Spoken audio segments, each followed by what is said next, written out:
Buenos días, jóvenes, bienvenidos a la sesión número 29 de la unidad de aprendizaje física del movimiento aplicada. La clase pasada estuvimos revisando con los compañeros todo lo que tiene que ver con el principio de Pascal.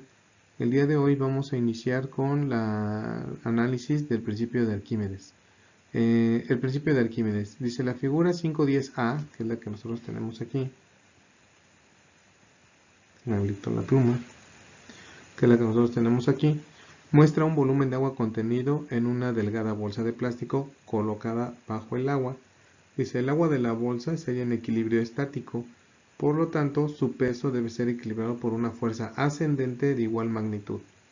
Esta fuerza es la suma vectorial de todas las fuerzas hacia el interior ejercidas por el fluido que rodea a la bolsa. Esto ya lo vimos, jóvenes, cuando sumergimos algún objeto dentro de un líquido. Sabemos que la presión es homogénea en todos los puntos del cuerpo y que pues en este caso me indica que está de manera estática dentro del líquido. Entonces, si nosotros nos imagináramos el escenario de una bolsa de plástico que está colocada dentro de un balde de agua, la bolsa está completamente llena, no tiene alguna burbujita de oxígeno, entonces tendríamos más o menos una imagen de que la bolsa está ahí estática. No, tiene que ver varias cosas, ¿no? Primero también tengan en cuenta que la densidad que está adentro del agua pues es similar a la que está afuera, por lo tanto la presión se ve solamente ahí sobre la superficie, la que se tendría, y lo que estaría más o menos detenido pues es el plástico que está envolviendo el líquido que está contenido en la bolsa. ¿Vale? ¿Dudas hasta aquí, jóvenes? ¿Preguntas?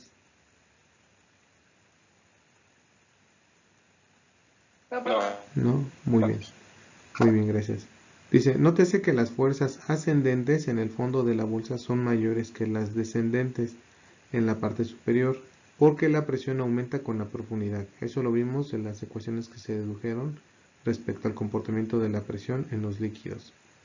Después dice, la fuerza ascendente neta F0, F sub B o subíndice B, debido a esta diferencia de presión, recibe el nombre de fuerza de flotación o simplemente flotación, ¿no? Que es lo que tiene que ver con el principio de Arquímedes. ¿Por ahí hay algún micrófono que se activó, por favor?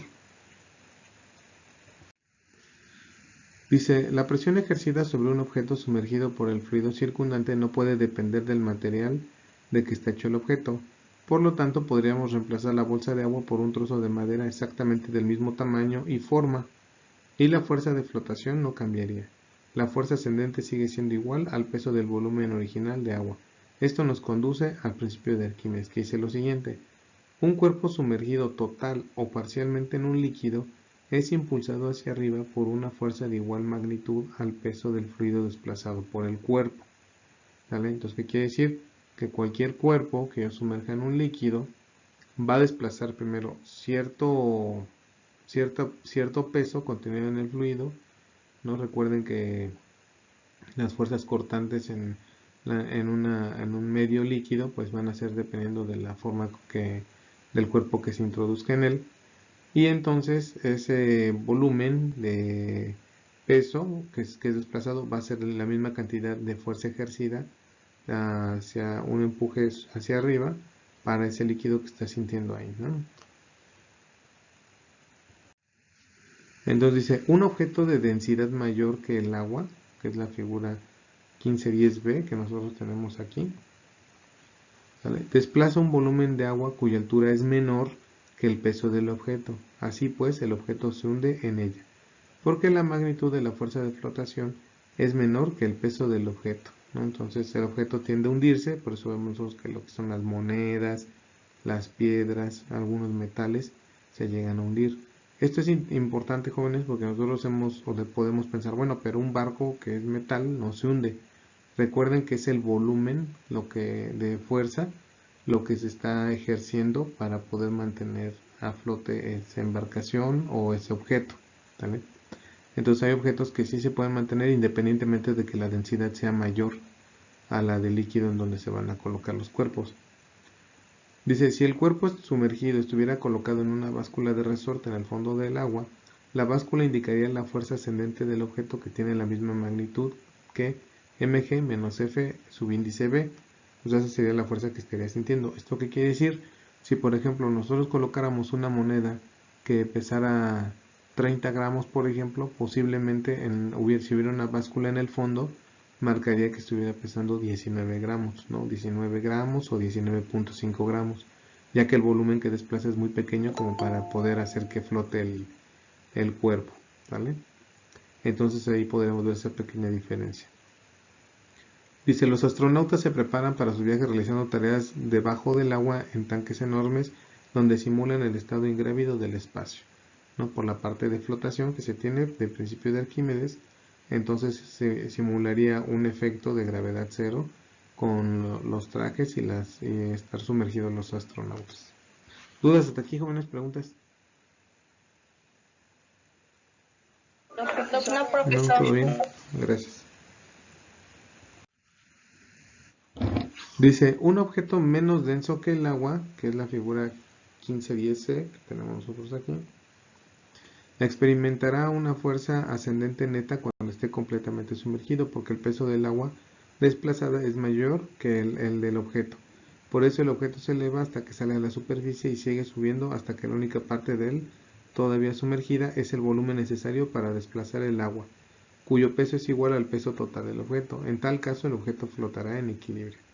Entonces, dudas con esto, jóvenes, lo que estaba platicando ahorita. Como la densidad es menor en una madera, entonces el volumen de esa masa que desplaza la madera es lo suficientemente justo como para que la madera pueda permanecer a flote. Y lo que permanece debajo, ¿vale?, es el peso que todavía está venciendo esa parte del líquido. El resto, que la mayoría es aproximadamente un 80-90% que está afuera, corresponde prácticamente al volumen que sí pudo desplazarse, pero que es la fuerza ejercida de manera ascendente por parte del líquido. ¿Vale? ¿Dudas hasta aquí, jóvenes? ¿Preguntas? ¿No? ¿Muy bien?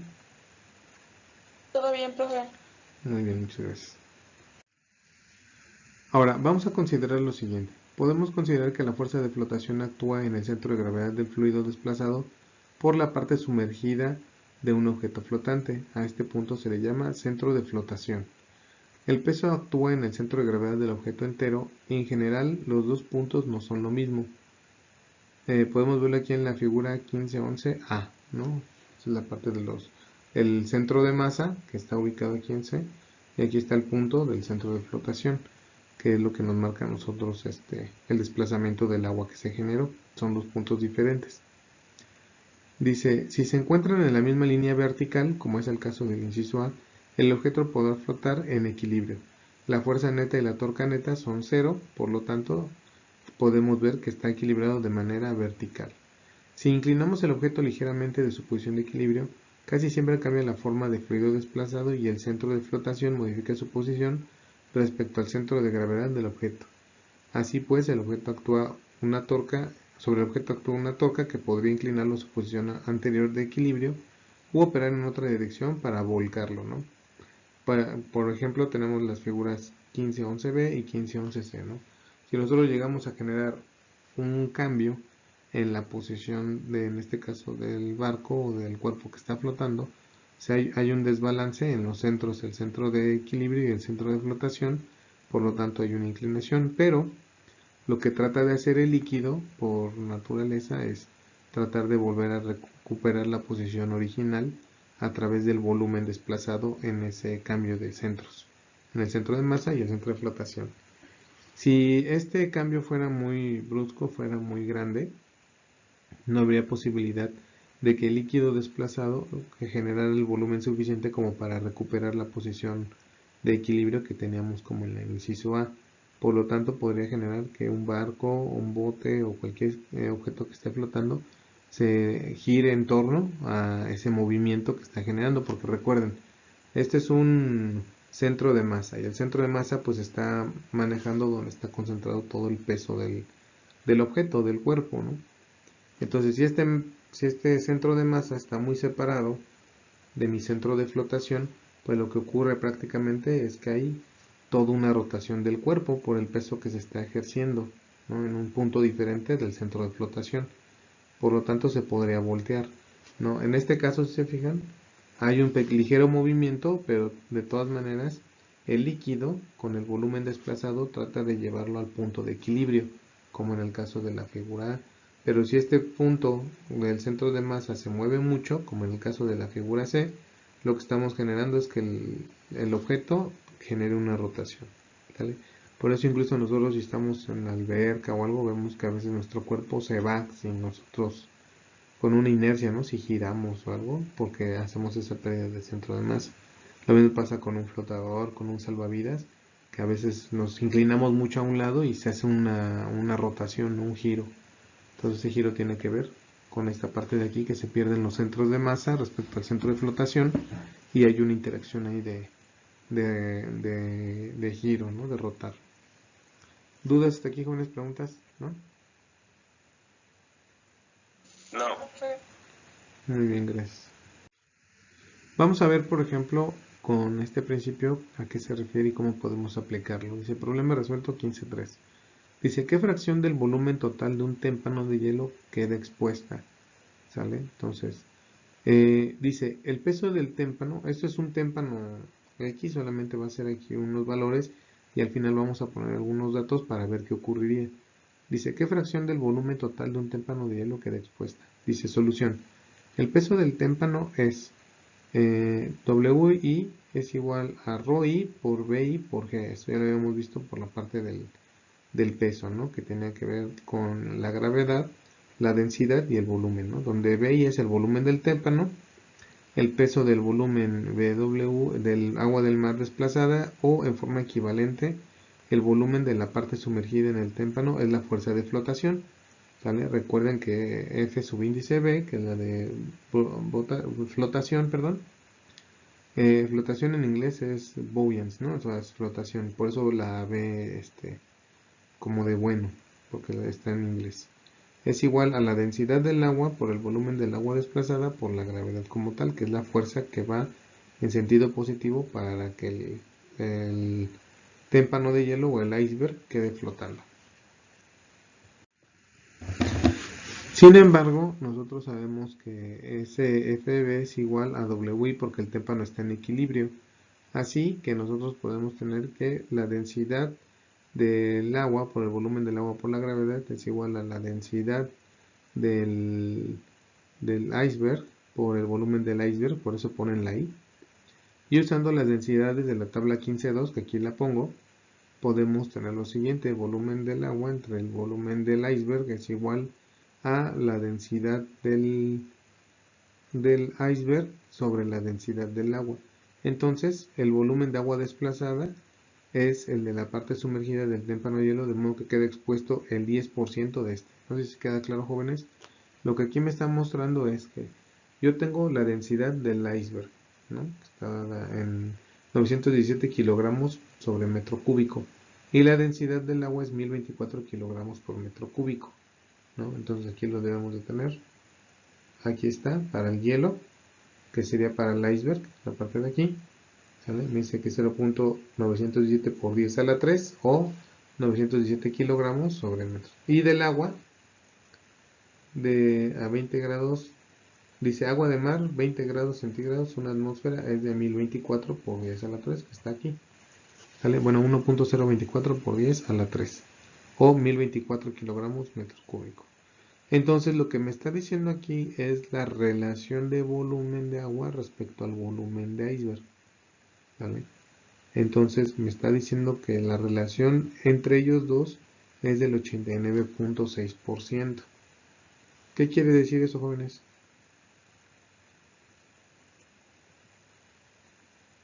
¿Qué indica ese 89.6%? Que el hielo es menos denso que el agua de mar. Que el hielo es menos denso. A ver, aguas. Dice, el volumen del agua desplazada es el de la parte sumergida del témpano de hielo, de modo que queda expuesto el 10.4%. A ver otra vez. Entonces, aquí el problema me está diciendo, tú me comentabas que el hielo es menos denso que el agua de mar, ¿no? Pero aguas, porque recuerda que como es agua, en su estado físico estado de agregación sólido, la cohesión es mayor y por lo tanto la densidad es mayor. Lo que me está diciendo el problema es que como la densidad del agua convertida en hielo es mayor, prácticamente el 90% del témpano está sumergido, ¿vale? Y lo que nosotros vemos flotando de un iceberg es prácticamente el 10.4%, ¿vale? Incluso aquí lo marca, mira, la densidad del témpano si es menor aquí, ¿no? Pero si te fijas, lo que estamos teniendo sumergido es mucho mayor dentro del agua. Aquí lo que dice, el volumen desplazado es el de la parte sumergida del témpano de hielo, de modo que queda expuesto el 10%. Entonces hay que tener cuidado, jóvenes, con los valores que nosotros encontramos aquí. Es casi lo mismo. ¿Sale? ¿Dudas hasta aquí, jóvenes? ¿Preguntas? No, profesor. No, Ok. profe. Muy bien, entonces continuamos. Dice, vamos a pasar al punto 7.2.1 que dice medición de la presión para un fluido estático. Dice, en general, los medidores se sirven de la presión atmosférica como nivel de referencia y cuantifican la diferencia entre la presión real y la atmosférica. Diferencia llamada presión manométrica. La presión real en un punto de un fluido recibe el nombre de presión absoluta, que es la suma de la presión atmosférica y de la presión manométrica. La presión manométrica se da por arriba o por debajo de la presión atmosférica y por lo mismo puede ser positiva o negativa. La presión absoluta siempre es positiva. Bueno, vamos a ver a qué se refiere esto de la medición de la presión para un fluido estático. Dice, por ejemplo, el barómetro de mercurio es un largo tubo de vidrio que se llena con mercurio y luego se invierte e introduce en un plato de mercurio, como se ve en la figura 15.12 que aquí tenemos nosotros. Una pregunta, jóvenes, ¿de casualidad ustedes llevaron a cabo este experimento en la preparatoria? No, profe. ¿Alguien que lo haya No, visto? profe. Bueno, el detalle que se tiene, bueno, yo lo vi, creo que está en la secundaria, que se tiene a veces es que el manejo de mercurio es muy delicado, entonces es a veces complicado llevar a cabo el experimento. En la preparatoria donde yo estuve, si se lleva a cabo, se coloca y ves cómo se hace una especie de vacío y se levanta los 790 milímetros de mercurio sobre esa pipeta que está ahí en este ejercicio de aquí. Ahorita lo vamos a describir, ¿vale? Dice lo siguiente, dice, el barómetro de mercurio es un largo tubo de vidrio que se llena con mercurio y luego se invierte e introduce en un plato de mercurio como se ve en la figura 15.12. ¿Vale? Entonces, primero llenamos de mercurio, aquí va a quedar una pequeña burbujita, ¿vale? Que nosotros podemos ver. Dice, el espacio arriba de la columna de mercurio es en realidad un vacío que contiene solo vapor de mercurio. Es este vacío de aquí, que es esta burbujita, cuya presión P2 es tan pequeña que puede ignorarse a temperaturas ordinarias, o sea, en un laboratorio se puede llevar a cabo el experimento sin problema. Dice, la presión P1 es la superficie del plato, en la superficie del plato de mercurio es la presión desconocida P que deseamos medir. A partir de la ecuación que nosotros ya habíamos visto, obtenemos lo siguiente, P2 menos P1 es igual a 0 menos P, es igual a menos ρg por Y2 menos Y1, que ya habíamos visto en otras ecuaciones que Y2 menos Y1 lo dejamos como H, o P es igual a ρgH. Al medir la altura de la columna sobre la superficie del plato se obtiene la presión que nosotros tendríamos a nivel atmosférico o en el espacio en el que estuviéramos midiendo la presión. ¿Vale? Entonces este experimento se conoce o es el barómetro de mercurio. El mercurio se encuentra en equilibrio bajo la influencia de la presión atmosférica y el peso del mismo en la columna vertical. Por eso ven ustedes que una medida de presión es 790 milímetros de mercurio, ¿vale? Que sería esta altura en milímetros, esta altura H, que yo tendría en milímetros y que es la que me permitiría determinar las presiones a diferentes alturas en diferentes lugares, ¿vale? Entonces es un experimento, bueno, desafortunadamente no, considérenlo a lo mejor para la simulación, pero es un experimento que a veces toma un poquito de tiempo llevarlo a cabo, sí se puede apreciar esa diferencia y milímetros de mercurio cuando se llega a medir la pipeta. Si me acuerdo, mide como, no es muy delgadita, pero no es muy alta. Entonces, dudas hasta aquí, jóvenes, preguntas. No, profe. Dice a 760 milímetros, perdón, no son 790, 760 milímetros. Dice, a menudo el barómetro de mercurio se emplea para medir la presión atmosférica, como les comentaba. Conforme a la ecuación 1519, que ya la habíamos visto, la altura de una columna de mercurio a la presión atmosférica normal es de una atmósfera, que es igual a 1.01325 por 10 a la 5 newton sobre metro cuadrado. Basándose con H igual a las densidades, a la presión entre la densidad por la gravedad, de la presión nosotros ya la teníamos, que es 1.01325 por 10 a la 5 pascales, entre la densidad del mercurio, ¿vale? Que es 13.5955 por 10 a la 3 kilogramo por metro cúbico por la gravedad, que es 9.81 o 9.80 665 metros sobre segundo al cuadrado. Eso me da a mí una altura de 0.76 metros, que equivale a 760 milímetros de mercurio, ¿vale? Entonces, aquí dice, donde hemos usado el valor estándar de G, que es el que ya está más medido, que es el básico en el sistema internacional, y la densidad del mercurio a 0 grados centígrados. Por eso con frecuencia se dice que una atmósfera equivale a 760 milímetros de mercurio.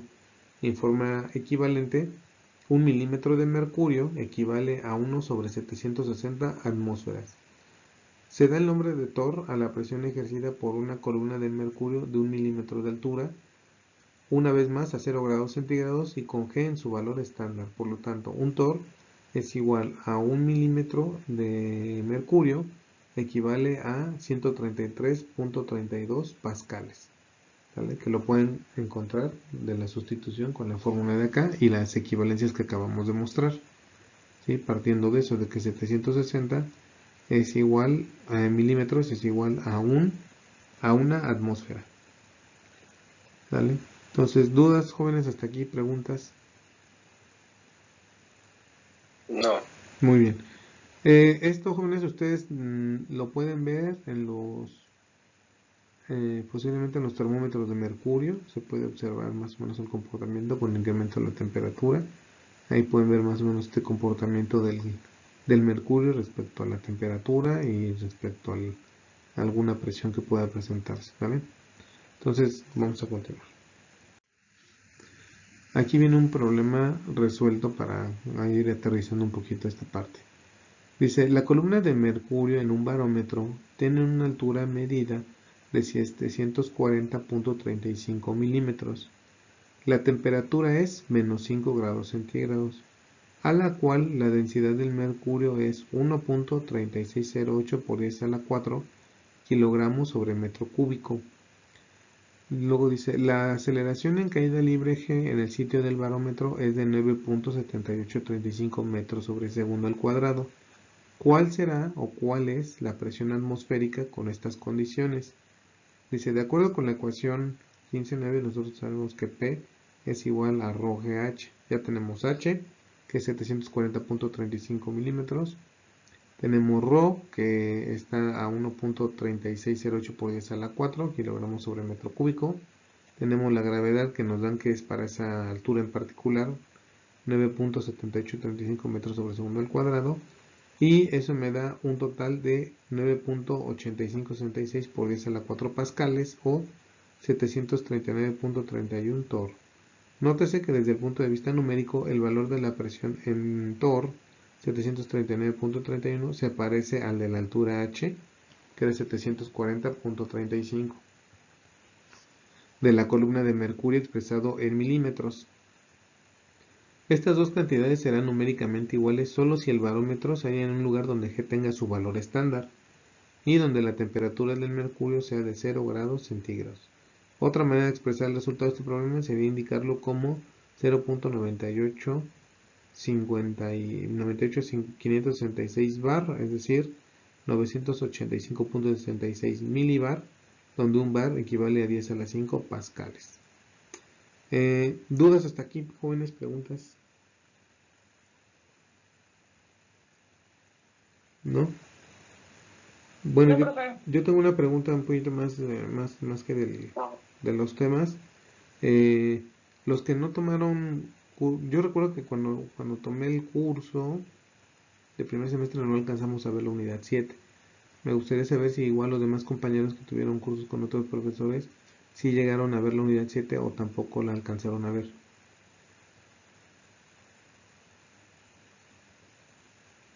No, Muy no. superficial. Sí, nada más prácticamente hasta los temas primeros, ¿no? Como densidad y presión, ¿no? Sí, nada más. A veces es complicado llegar a la ecuación de Bernoulli. Recuerden que estos temas, igual yo los estoy presentando, pero pues ya están grabados también en la plataforma, ¿no? En la lista. Entonces, para que puedan consultarlos cualquiera de las dos opciones o en algún otro video, sin problema, que pudieran encontrar. ¿Vale? Entonces, bueno, nada más era eso para ir ubicando cómo estábamos en esta parte de conocimientos, para ir homologando ya los criterios para todos, ¿vale? Bueno, continuamos, jóvenes. Vamos a pasar al punto 7.2.2 que dice variación de la presión atmosférica con altura. Yo creo que con este tema vamos a cerrar la sesión el día de hoy. Dice, en los gases la densidad ρ es relativamente pequeña y la diferencia de presión en dos puntos cercanos suele ser despreciable, ¿no? Estamos hablando de gases, pasamos de líquidos, ahora vamos a trabajar en gases y vamos a ver qué ocurre con la presión atmosférica. Por lo tanto, en un recipiente bastante pequeño que contenga un gas, puede suponerse que la presión es la misma en todas partes. Esto lo sabemos por la misma naturaleza de los gases, por las características que tienen de cohesión en sus partículas y en sus moléculas. Por lo tanto, tenemos estas consideraciones. Pero, ¿qué pasa cuando la diferencia Y2 menos Y1 es muy grande? Vamos a verlo ahorita. La presión del aire varía considerablemente conforme se sube a grandes alturas en la atmósfera. Pero ojo, grandes alturas. Fíjense, aquí estoy a una atmósfera, que es el nivel del mar, y aquí estoy a 1.5 kilómetros, ¿no? O sea que son 1500 metros. O sea, 1.5 kilómetros, y la variación, si se fijan, ha bajado, ¿vale? Pero tiene que ser una altura considerable. Dice, como los gases son compresibles, la variación de presión hace que la densidad ρ cambie con la altura. ¿Por qué? Porque llega a haber una separación mayor, ¿no? A mayor altura, pues está en mayor volumen y por lo tanto llega a haber una cohesión un poco menor. Por lo tanto, ρ debe conocerse en función de y antes de integrar la ecuación. Vamos a ver ese análisis. Para analizar el comportamiento de la presión atmosférica debemos partir de la siguiente ecuación. Yo sé que el diferencial de presión respecto al diferencial de y o de altura es igual a menos ρ por g, ¿no? Que es la densidad del gas o del líquido por la gravedad que está interactuando. Puesto que ρ es proporcional a la presión, P se tiene que, nosotros tenemos esta referencia. Rho sobre Rho, bueno, densidad del fluido respecto a la densidad del aire es igual a la presión respecto a la presión que está en el aire, ¿no? En el exterior. Entonces, partiendo de ahí, podemos hacer una pequeña sustitución. Donde Rho sub 0 y P sub 0 son los valores de densidad y presión a nivel de mar, que son valores constantes. Nosotros los tenemos identificados en tablas y sabemos cómo encontrarlos. Ahora, despejando ρ, que es el que nos interesa, la densidad, porque es la que vamos a encontrar con la altura, y sustituyendo en la ecuación se tiene lo siguiente. Primero, despejando ρ es igual a ρ sub 0 que multiplica P entre P sub 0, ¿no? Que son los valores de densidad y presión a nivel del mar. Recuerden que estas dos son constantes. Estas ya las tengo definidas. Ahora, si yo hago esa sustitución en la ecuación, ¿no? Que este es el ρ, recuerden, esto de aquí es el ρ, entonces yo tengo esta sustitución. Ajustando las diferenciales y las variables, yo tengo lo siguiente. Este de y lo voy a pasar para este lado y esta p la voy a pasar para este lado. Por ejemplo, por lo tanto me queda diferencial de p entre p es igual a menos g por ρ entre p sub 0, ρ sub 0 entre p sub 0 por diferencial de y. y ya tengo esta nueva ecuación diferencial. ¿Vale? De aquí yo tengo lo siguiente. Si a nosotros ajustáramos cada una de ellas, podemos ver que podemos hacer una integración. Dice, integrando para P desde P sub 0 a P, que son los valores que de la presión de la atmósfera a la presión en la altura que yo me encuentre, y de 0 a H, que es de 0 a la altura que yo encuentre para Y, la presión es al nivel del mar y la diferencia de Y también, porque esta es presión a nivel del mar, altura, nivel del mar, o sea, estaría en 0. ¿Vale? Y de ahí a una altura correspondiente. Entonces, haciendo esas integrales, yo quedo que quedan de la siguiente manera. Yo quedo que quedan, no, eso no queda. Disculpen. Resolviendo las integrales, yo sé que la integral de la diferencial de x entre x es igual al logaritmo natural de x. Bueno, aquí más c, ¿no? Entonces, por eso yo tenía aquí diferencial de p entre p de la integral de p sub 0 a p es igual a logaritmo natural de p evaluado de p sub 0 a p. Por eso está aquí el resultado. ¿Vale? Entonces, eso es de tablas de integración. De ahí nosotros lo podemos encontrar. ¿Vale? Y eso es igual a y, pero pues la integral de la diferencial de y, pues es y, ¿no? Más c. Si yo tengo la integral de 0 a h de la diferencial de y es igual a y, evaluada de 0 a h, que es la parte de esta integral. ¿Vale? Entonces ya de ahí tengo los dos valores de integración para cada una de ellas y me queda lo siguiente. Aplicando los límites se tiene que logaritmo natural de la presión menos logaritmo natural de la presión a nivel de mar, ¿vale? Es igual a menos la gravedad por ρ a nivel, la densidad a nivel del mar, entre la presión a nivel del mar, por la altura menos la altura a nivel del mar, ¿no? O sea, es que es altura al nivel del mar, que estoy en 0. Entonces, yo por propiedades de logaritmos puedo obtener ahí algún análisis correspondiente. Ahorita lo vamos a ver. Dice, por leyes de logaritmos y ajustando tenemos lo siguiente. Yo sé que logaritmo natural de A menos logaritmo natural de B, que era el caso anterior, es igual a logaritmo natural de A sobre B.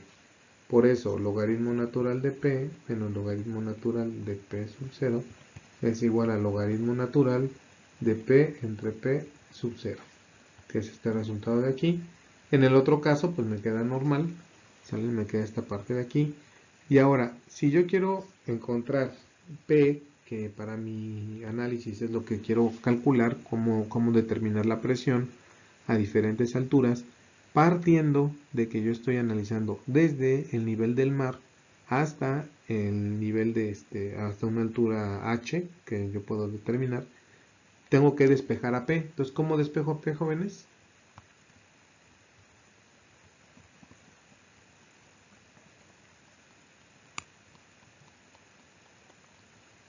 O sea, recuerden, si yo tengo el logaritmo natural de A entre B, ¿cómo puedo despejar, por ejemplo, A? ¿Qué tendría que aplicar? La diferencia del logaritmo. No, la diferencia de logaritmos ya la presentamos, que era el logaritmo de P menos logaritmo natural de P sub 0. Eso ya. Cuando nosotros hacemos eso, obtenemos esto. Ahora lo que yo tengo que saber es que si tengo un logaritmo natural de A entre B, y esto es igual a C, porque este C pues es una constante como tal, la manera de yo poder eliminar o encontrar a es aplicando antilogaritmos. Esto es E a la logaritmo natural de A entre B es igual a E a la C, ¿vale? Entonces yo tengo que A entre B es igual a E a la C, por eso me queda E a toda la parte de aquí, a la menos G por ρ sub 0 entre P sub 0 por H, ¿vale? Y entonces lo que me faltaría pues es despejar la parte de B. Entonces A es igual a B por E a la C. Entonces esta de aquí pasaría multiplicando, ¿vale? Y ya me quedaría mi expresión para calcular la presión a una cierta altura, ¿vale? A nivel, partiendo con referencia a la altura del nivel del mar. Para el primer caso, si h es igual a 0, ¿cuánto es esto, jóvenes? Si aquí h es igual a 0, ¿cuánto es esto? 0. No. Bueno, sí, lo de arriba es 0. ¿Y me queda? E a la menos 0 o E a la 0. ¿Cuánto es cualquier número elevado a la 0? ¿Cuánto da? 1, profe. 1, correcto. Entonces me dice que si yo estoy a la altura del nivel del mar, lo que yo voy a percibir es la presión a nivel del mar. Es lo que me dice mi ecuación. ¿Sale? Dice, para el caso de las constantes G y ρ sub 0 y P sub 0, tenemos lo siguiente. Yo sustituyendo los valores de cada una de ellas, voy a tener una constante, porque ya quedamos que esos valores son constantes, ¿no? Entonces yo sustituyéndolos para cada uno de ellos, sé que toda la expresión G que multiplica ρ sub 0 entre P sub 0 es igual a 1.1752 por 10 a la menos 4 por 1 sobre metro. ¿Vale? Entonces, si nosotros hacemos todo el ajuste de aquí, fíjense, este metro se va con este metro cúbico y me queda metro cuadrado. Entonces, metro cuadrado entre metro cuadrado, ¿cómo quedan? Metro cúbico, ¿vale? Perdón, ¿sale? Y me quedan newtons, pero acuérdense que newton es kilogramo metro sobre segundo al cuadrado. ¿Vale? Entonces tengan cuidado porque ahí todavía tengo unos valores que yo puedo ir sustituyendo. Entonces me va a quedar aquí metro cúbico y ya me va a quedar por lo tanto 1 sobre metro cuadrado. A ver, validen las unidades por favor. Tomen ahí un cuaderno y vamos a validar esas unidades. Entonces, este metro sobre segundo al cuadrado, vamos a ponerlo aquí, que multiplica a kilogramo por metro cúbico entre newton sobre metro cuadrado. Entonces, por ley del sándwich, jóvenes, ¿cómo queda el primero?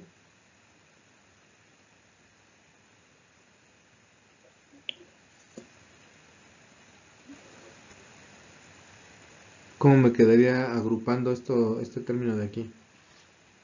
Kilogramo sobre metro cuadrado. No, kilogramo por metro cuadrado. Ajá, sobre metro cúbico por newton. Newton por metro cúbico, ¿sale? ¿Así vamos bien? Sí. Muy bien. Entonces, puedo multiplicar ahorita esta parte de aquí, ¿correcto? Entonces este multiplica con este multiplica con este, y me queda kilogramo metro cúbico entre segundo al cuadrado newton metro cúbico, ¿no? Y se me van, ¿quiénes?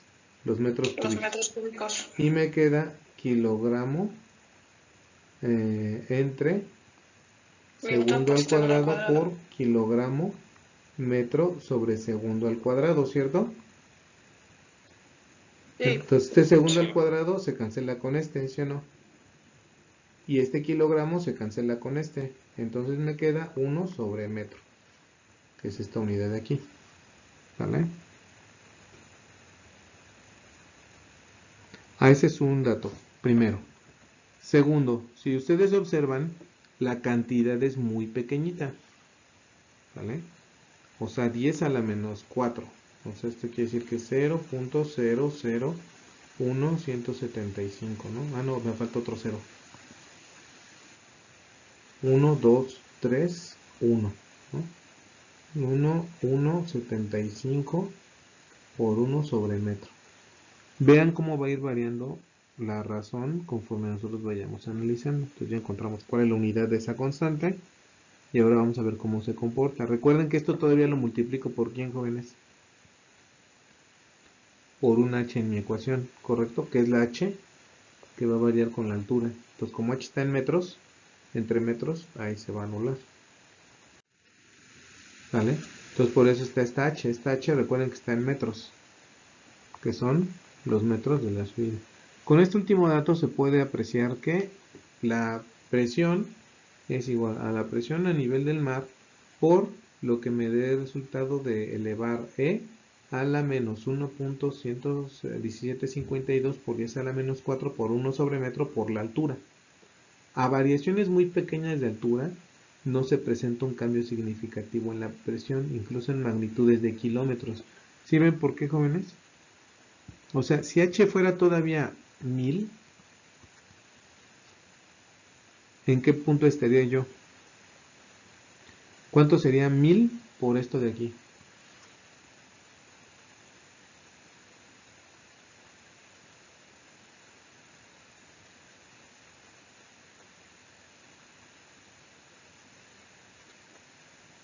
A ver, jóvenes.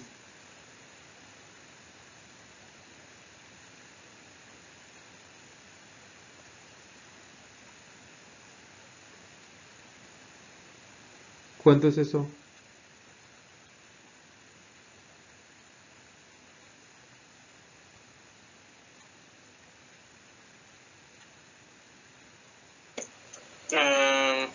Recuerda. Sería 0.11. Ajá, 0.1234, ¿sale? 1752. Entonces, si yo multiplico por 1000, me estoy moviendo 1, 2, 3. Ahí está, 0.11. ¿Sale? Como bien comenta su compañero. Entonces, E a la menos 0.11 todavía es un valor muy cercano a esto. Estoy hablando de que a 1 kilómetro de altura todavía no se siente una diferencia de la presión atmosférica respecto a nivel del mar. Sí baja, sí baja la presión, ¿vale? Pero todavía aún así a 10 kilómetros, o sea 10.000 metros,